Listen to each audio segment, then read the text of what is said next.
મહારાજની જય. ઘનશ્યામ રામ મહારાજની જય. લવજીરામ મહારાજની જય. તુલસીરામ મહારાજની જય. ખોડીદાસ મહારાજની જય. નિરાત મહારાજની જય. આવેલ હરિગુરુ સંતની જય.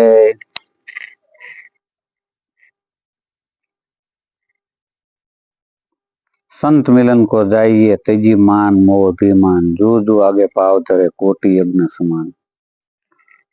महापुरुषो संतो आવું કહે છે. સંતોને મળવા જવું હોય તો એમ કહે છે આટલી વસ્તુ ત્યજવી પડે. માન મોહ અભિમાન આવું ત્યજીને એમ કહે છે ગુરુના ચરણે જવું પડે.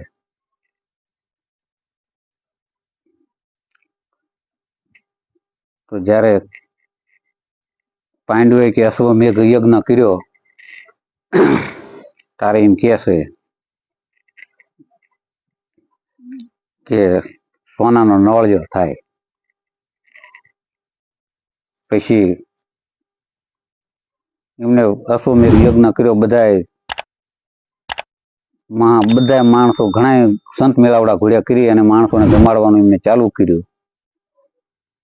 પણ એક ગામના સીમાડે બેઠા હતા મહાપુરુષ, એક ન આવ્યા. એમાં એમને અશ્વમેઘ યજ્ઞ અધૂરો રહેતો હતો. એટલે ગુરુ મહારાજે કૃષ્ણ ભગવાને એમને કીધું કે યાદ નળિયો એમ કે સોનાનો નથી થયો, દુદુંબી નથી વાગી કે. પછી કૃષ્ણ ભગવાને કીધું કે તમારે હજી કોક માણસ ભૂખ્યું રહી જાય. પછી આડે ઓળે તપાસ મીંડા કરવા પાંડ્યો. પછી ગામના સીમાડે એક મહાપુરુષ હતા, એ નહોતા આવ્યા જમવા.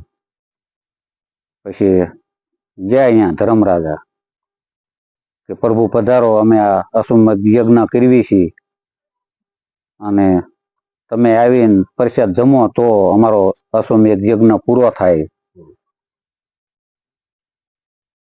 પછી કે હું જમવા આવું એનો કોઈ મને ના નથી, પણ એમ કે આ ફળ મને દો તો હું આવું યજ્ઞનું. ધર્મરાજા મૂંઝાણા. એમ કે યજ્ઞ અમે કરવી છીએ અમારી માટે, અને ફળ જો એ લઈ જાય તો તમારે કેવી રીતે ઓલું કરવું? મારે કે તો મારા ભાઈઓને મેં પૂછવું જોઈએ. ધર્મરાજા પાછા આવ્યા પૂછવા કે પૂછીને આવજો કે. પછી અર્જુનજી આવ્યા. વારાફરતી 5 ભાઈઓ આવ્યા, પણ તોય મેળ પીડ્યો નહીં એકનો. પછી પાછા ગયા. કૃષ્ણ ભગવાન કે કેમ થયું? કારણ કે એમ કહે છે કે યજ્ઞ જે કરો એનું ફળ મને આપો તોય કે આવું હું જમવા. પછી કે દ્રૌપદી તમે જાઓ કે. પછી એ વખતે દ્રૌપદી જાય છે અને એમને કહે છે હે પ્રભુ પધારો, એમ કે અમે આ અશ્વમેઘ યજ્ઞ કર્યો છે અને જમવા તમે પધારો. તમે આવીને જમો તો અમારો અશ્વમેઘ યજ્ઞ પૂરો થાય.